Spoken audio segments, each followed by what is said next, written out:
प्रणाम आचार्य जी। आचार्य जी, कल सत्संग में बात हुई थी कि व्यर्थ की उपेक्षा करनी है, लेकिन बहुत सारे लोग ऐसे भी मिलते हैं जिनको अभी उस व्यर्थ का पता नहीं है। तो जब उनको ये बात बताई जाती है तो या तो वो आहत हो जाते हैं, उनको या तो क्रोध आता है। तो कहाँ पे गलती कर रही हूँ उनको वो बताने में? कोई पूछे कि चंडीगढ़ कैसे जाना है और आप उसको बता दें कि चंडीगढ़ जाने के लिए सही साधन है कार या रेल या हवाई जहाज़, तो ये एक तरह की सलाह हुई। इसमें आपने उसको उसी लक्ष्य की प्राप्ति में मदद दे दी जिसके प्रति वो पहले से ही प्रतिबद्ध है। उसे चंडीगढ़ जाना ही था, आपने सलाह देकर बस ये कहा कि तुम ट्रेन से मत जाओ, तुम हवाई जहाज़ से चले जाओ। तो आपने उसका निर्णय बदला। तो वो चंडीगढ़ जाना चाहता था ट्रेन से, और आपने उसे समझा दिया कि नहीं, तुम चंडीगढ़ जाओ प्लेन से। तो आपने उसका निर्णय बदला तो, पर ये बदलाव बहुत ही सतही है, क्योंकि जा तो वो अभी भी वहीं रहा है जहां उसे जाना था। अधिकांशतः हम जिनके शुभचिंतक होते हैं उनको इसी तरह की सलाह देते हैं। मूलतः जिसको जहां जाना है वहीं जा रहा है, उसके शुभचिंतक बस ये बता देंगे कि वो व्यक्ति अपनी मंजिल पर ज़्यादा आसानी से, ज़्यादा निर्बाध रूप से या ज़्यादा जल्दी कैसे पहुंच सकता है।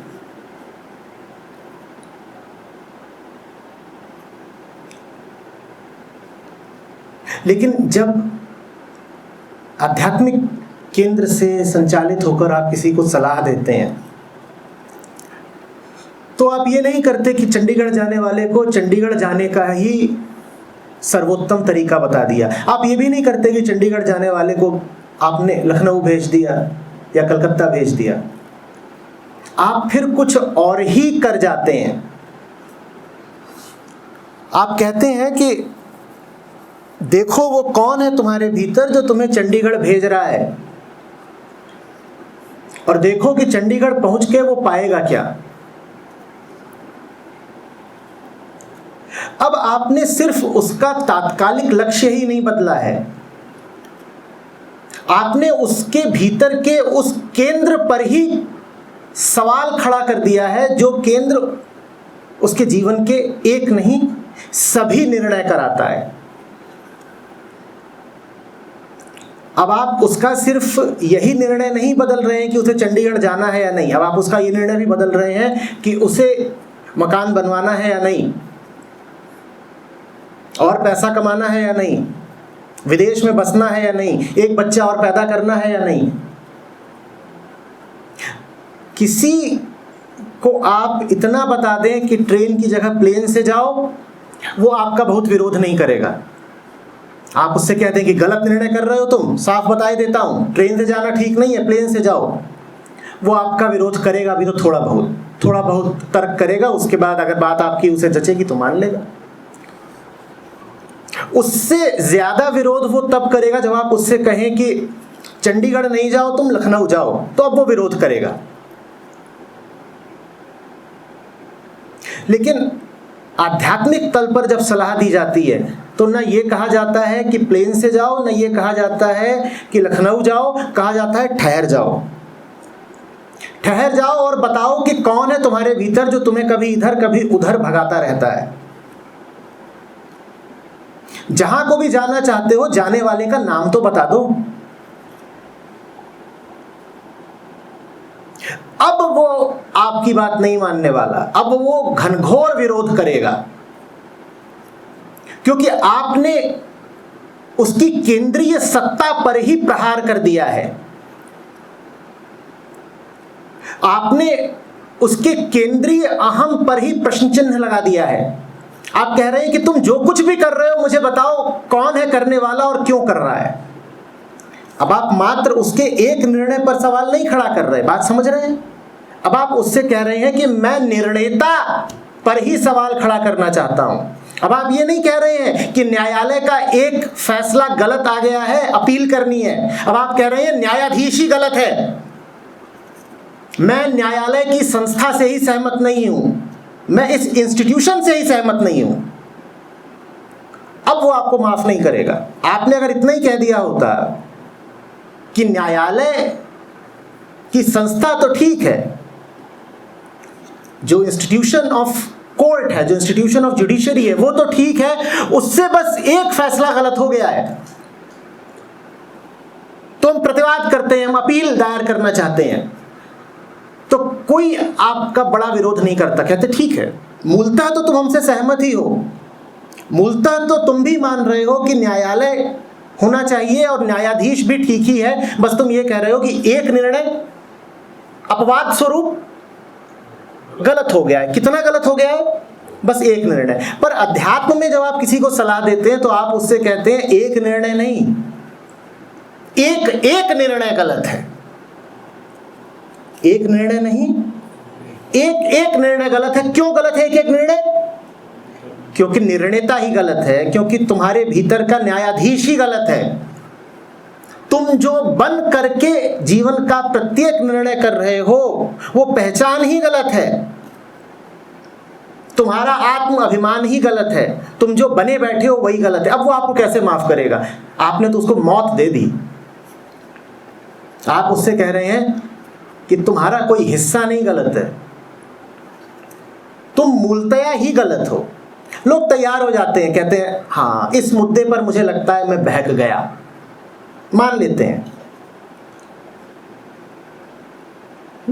लोगों को अच्छा लगता है ये प्रदर्शित करना कि वो खुले दिमाग के हैं, तो कहते हैं ठीक मैं लिबरल आदमी हूं, मैं मान लूंगा कि इस जगह पर मैं गलत था, बहका हुआ था।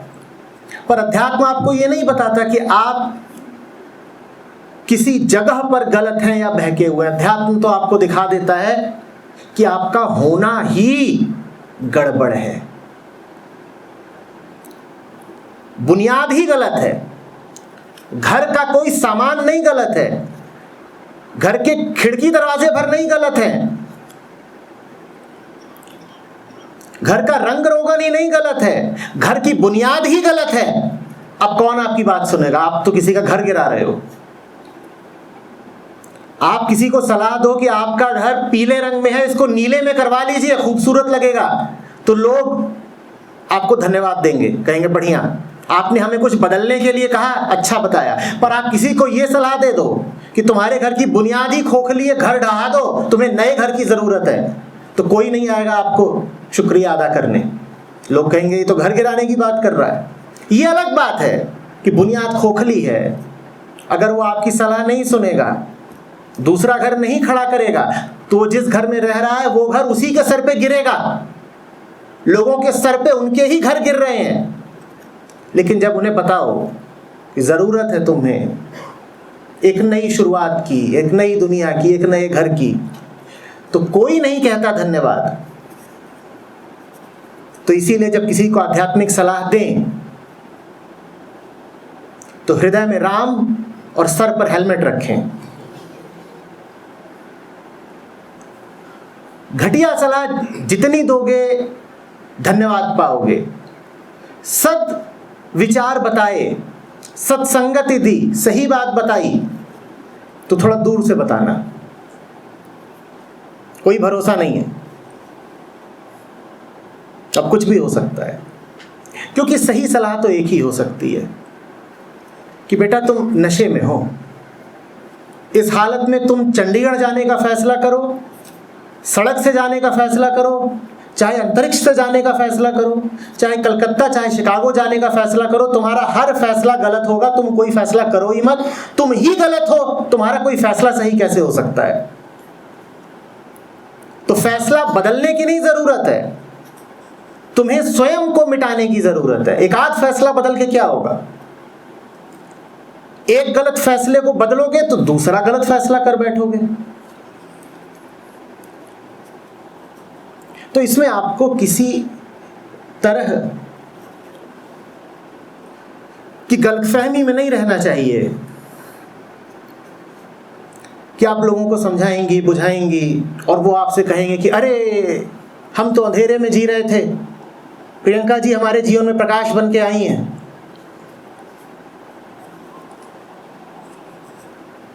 जिसको भी सच्ची सलाह देना, सच्ची सलाह देने के बाद सरपट दौड़ लगा देना, वहां रुके मत रह जाना पुरस्कार इत्यादि के लालच में कि हमने इतनी बढ़िया सलाह दी है और ये कह गया है कि थोड़ा रुकना, तो जरूर घर गया है मिठाई इत्यादि लेके आएगा हमारे लिए। वो घर गया है पिस्तौल लाने। जिसको भी सही सलाह दी, सही सलाह दो और दौड़ लगा दो। दौड़ लगा के अगले के पास जाओ, उसको भी जो बताना है बताओ और वहां ठहर मत जाना। और देखो कि कोई आ रहा है पीछे दौड़ता दौड़ता तुम्हारा नाम पुकारता, तो ये ना समझना कि वो प्रेम में आ रहा है, गले मिलेगा। देखो कि कोई चला आ रहा है तो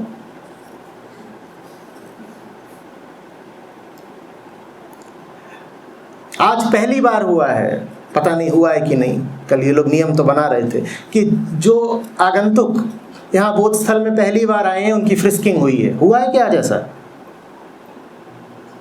हुआ है? ऐसा कभी नहीं होता था। जो लोग पहले से आते हैं भली भांति जानते थे, द्वार खुले रहते थे। यही नहीं कि आप सत्रों में कभी भी आ सकते थे निर्बाध, सत्र नहीं भी चल रहा है तो भी दरवाजे खुले रहते थे, जो जब चाहे जहां चाहे अंदर आके बैठ जाए। आज पहली बार हुआ है कि लोगों से कहा गया है अपना नाम पता लिखो और जरा अपनी तलाशी भी करवा दो, क्या लेके अंदर जा रहे हो। यूं ही नहीं हुआ है, वजह है सलाह जैसे जैसे खरी होती जा रही है वैसे वैसे तमंचों की संभावना बढ़ती जा रही है। खुली धमकियां आने लगी हैं कि अगर ये ऐसे ही बोलते रहे तो बहुत दिन इनको बोलने नहीं दिया जाएगा।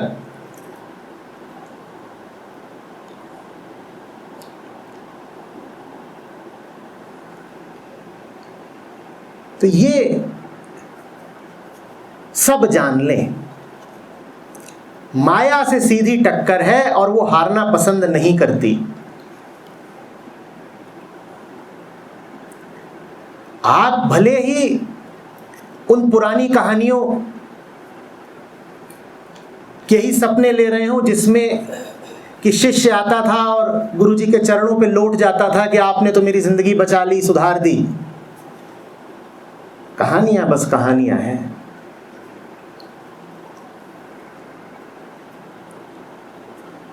बहुत पहले से मैं कह रहा हूं कि वो शिष्य शिष्य ही नहीं है जिसके मन में कभी ये ख्याल ना आया हो कि गुरु की हत्या ही कर डालूं। उपनिषदों के शांति पाठ में प्रार्थना से ही शुरुआत होती है कि गुरु और शिष्य में द्वेष न रहे।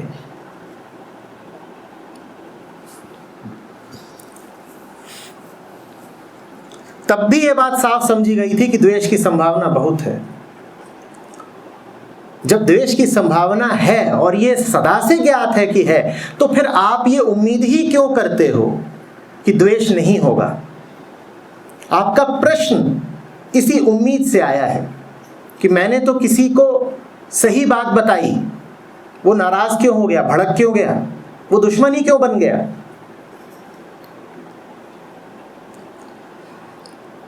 लोग झूठ का दुख बर्दाश्त कर सकते हैं, सच का आनंद बर्दाश्त करना सबके बस की बात नहीं होती। झूठ के हम अभ्यस्त हैं और झूठ से हम सहमत हैं। झूठ का हमें बहुत पुराना अभ्यास है, दुख दर्द से हमारी बड़ी सहमति है। सच्चाई हमसे झेली नहीं जाती, भले उसके साथ आनंद आता हो।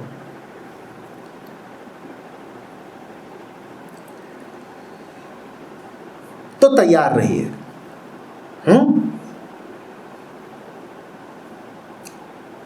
रॉकेट पे बैठ के जाइए और हेलमेट मत भूलिएगा।